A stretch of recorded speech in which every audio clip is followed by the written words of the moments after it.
Ya, di tengah proses pemeriksaan terlapor kasus fitnah ijazah Jokowi dan pencemaran nama baik, kubu Roy Suryo CS kembali menuding adanya penyelundupan pasal. Kuasa hukum terlapor Ahmad Kozhinudin menyoroti masuknya beberapa pasal di Undang-Undang ITE yang berpotensi menjerat kliennya tersebut. Apa yang terjadi? Kita akan membahasnya bersama dengan kuasa hukum Jokowi, Yakub Hasibuan, serta kuasa hukum terlapor Roy Suryo CS, Ahmad Kozhinudin. Pak Kozhin, Mas Yakub, selamat malam. Selamat malam. Ya, baik. Terima kasih atas waktunya. Sebelum kita membahas bersama dengan narasumber terkait dengan topik kita hari ini, kita akan terlihat dulu beberapa pasal yang kemudian menjerat Roy Suryo CS.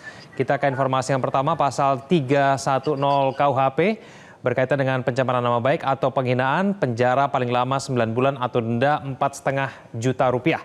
Dan kemudian pasal 311 KUHP, tuduhan fitnah, menyerang kehormatan, penjara paling lama 4 tahun. Dan kemudian ada lagi beberapa pasal terkait dengan Undang-Undang ITE. Kita hadirkan Undang-Undang ITE pasal 35 junto pasal 51 ayat 1 Undang-Undang ITE melawan hukum manipulasi informasi atau dokumen elektronik, penjara sebanyak 12 tahun dan atau denda 12 miliar rupiah. Pasal 32 ayat 1 junto pasal 48 ayat 1 Undang-Undang ITE sengaja mengubah informasi atau dokumen elektronik, penjara 8 tahun dan atau denda 2 miliar rupiah. Dan kemudian pasal 27A junto pasal 45 ayat 1 Undang-Undang ITE perbuatan menyerang nama baik orang lain melalui informasi elektronik, penjara 6 tahun dan atau denda 1 miliar rupiah. Saya ke Pak Kozhin dulu. Pak Kozhin, Undang-Undang ITE ini memungkinkan setiap pelanggar bisa langsung ditahan dan ancaman pidana penjaranya ini lebih dari 5 tahun bahkan sampai ada yang 12 tahun. Apakah jeratan Undang-Undang ITE inilah yang kemudian membuat Roy Suryo sangat keberatan, Pak Kozhin? Ya, saya pikir ini bukan soal Roy Suryo atau siapapun yang kemudian dijadikan terlapor, tapi ini soal hak warga negara tentang penegakan hukum yang mengikuti due process of law. Soal tentang orang yang mengadukan ke polisi itu harus konsisten. Dan kita ketahui bahwa pelapor di 30 April 2025 yang lalu, Saudara Joko Widodo mengeluhkan dirinya dihina sehina-hinanya dan kemudian merasa direndahkan serendah-rendahnya. Dan karena itu dia membuat laporan polisi yang tentu saja yang relevan dengan pasal-pasal pencemaran dan juga fitnah itu adalah 310 tentang pencemaran dan 311 KUHP tentang fitnah. Kalaupun memang sarana yang digunakan adalah informasi dan transaksi elektronik atau ITE, maka yang masih relevan adalah pasal 27A Undang-Undang ITE karena itu berkaitan dengan menyerang kehormatan melalui sarana ITE.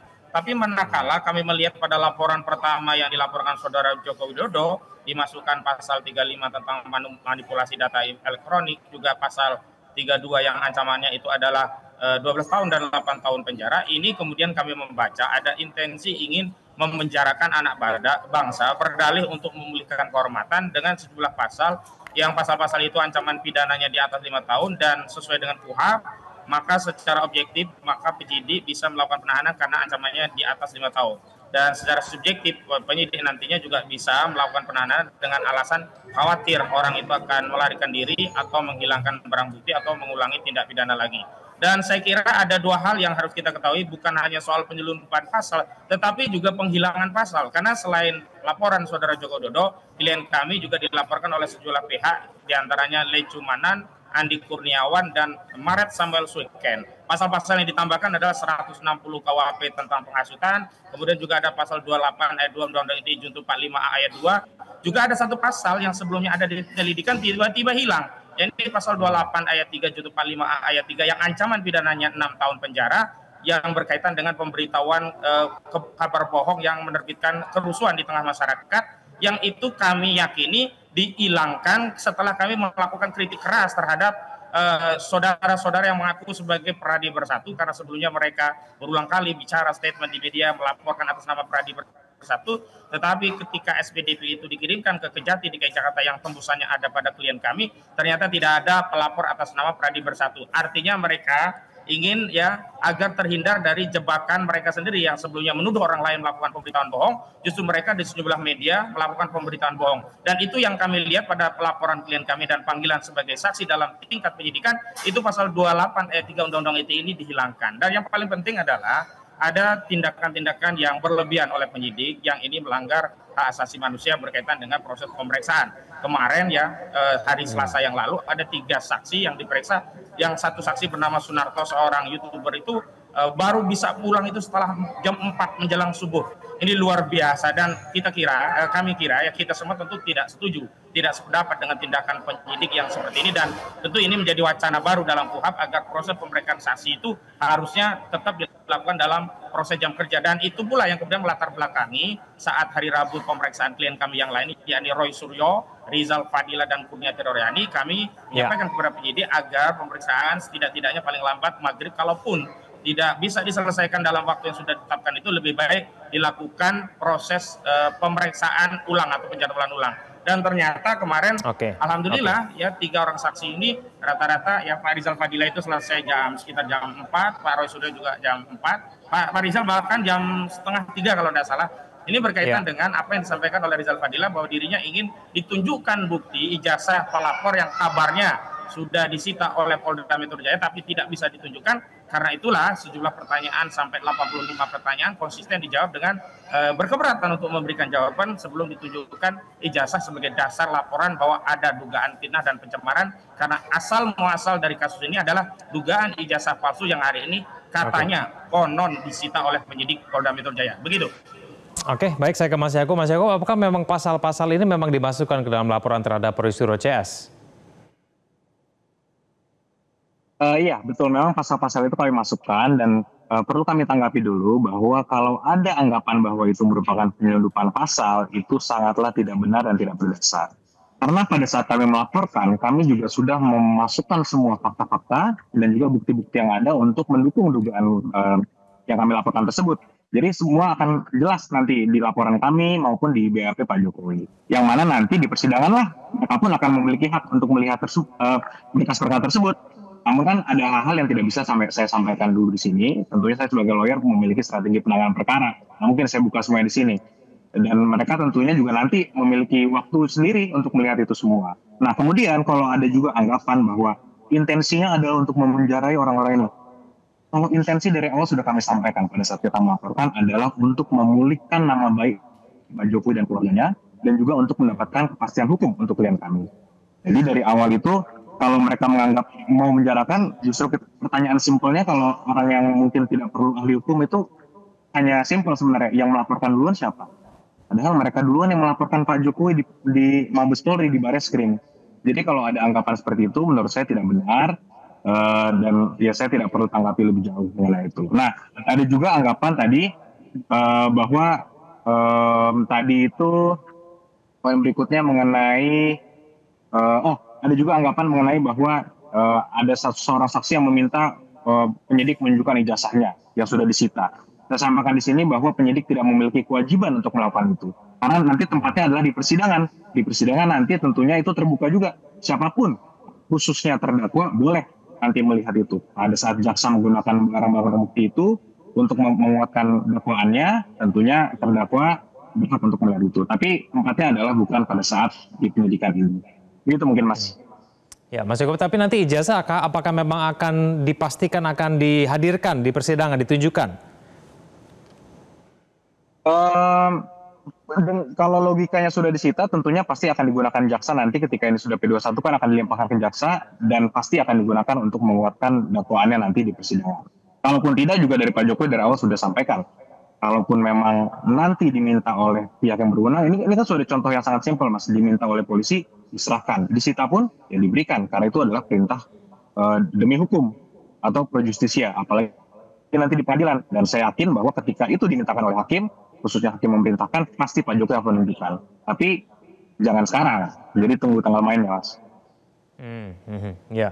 Mas Yakob, ini saksi yang kemudian dipanggil ini semua kompak ditanya mengenai peristiwa 22 Januari 2025. Ini ada peristiwa apa sih di tanggal 22 Januari? Pengetahuan dari tim kuasa hukum Jokowi?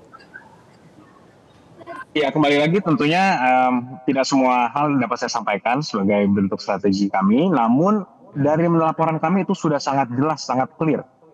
Timeline-nya dari awal kejadian, apa saja, siapa saja, bagian-bagian mana yang menurut Pak Jokowi itu merupakan suatu dugaan tindak pidana, itu clear satu persatu kami jabarkan. Dan nanti tentunya kembali lagi itu tergantung penyidik nantinya bagaimana teknis penyidikannya, tentunya itu kami serahkan juga. Dan kemudian tadi juga ada komentar-komentar mengenai teknis penyidikan, apakah ini penggabungan, apakah pasal ada yang dihilangkan, ini internet semua laporan digabungkan, itu adalah teknis penyidikan di mana memang itu kewenangan penyidik lah untuk melakukan itu, dan tidak ada larangan. Itu semua yang tadi disebutkan itu tidak ada larangan, dan itu memang sudah biasa dan sah dilakukan oleh para penyidik. Jadi nanti biarlah waktu yang akan menjelaskan nanti, Mas. Oke, saya ke Pak Kozin dulu. Pak Kozin, sekarang kalau kita bicara mengenai perkara sendiri, Roy Suryo sendiri, bukti apa kemudian dihadirkan untuk kemudian membuktikan bahwa dia tidak melakukan pelanggaran Undang-Undang ITE itu, Pak Kozin? Ya, yang sebenarnya kan kalau kita bicara tentang dugaan fitnah dan pencemaran, kewajiban pembuktian itu justru ada pelapor. Yakni dia harus membuktikan bahwa ijazahnya itu asli, baru dia bisa menyatakan orang lain mengedarkan fitnah pencemaran karena menyebut ijazahnya palsu. Sepanjang belum ada pembuktian bahwa ijazah itu asli, tentu bagi Pak Roy Suryo tidak terlalu khawatir dengan tuduhan apapun, karena asas pembuktian bagi kasus pencemaran dan fitnah itu justru bebannya ada pada pelapor yang nantinya diwakili oleh penyidik dan jaksa di pengadilan. Namun apabila ijazah itu tidak dapat dibuktikan asli, tentu tidak akan ada proses berperkara untuk melakukan tindakan pada kasus fitnah dan pencemaran begitu. Sayangnya kasus ini dibarengkan, harusnya kan memang dibuktikan terlebih dahulu dalam sebuah forum pengadilan, baru setelah ada putusan yang inkrah, kemudian baru bisa beralih kepada kasus fitnah. Hari ini kan belum ada putusan pengadilan yang menyatakan ijazah itu deskripsinya seperti apa. Bahwa memang benar ada keputusan UGM, ada rilis UGM, ada rilis dari Saudara Joko Widodo sendiri, ada rilis dari Barreskrim, tapi tetap saja karena hari ini sedang ada sengketa berkaitan dengan status ijazah itu, maka yang punya wewenang otoritatif untuk memutus adalah pengadilan, dan pengadilan yang dimaksud adalah pengadilan yang berkekuatan hukum tetap. Dalam ini hal ini adalah putusan kasasi.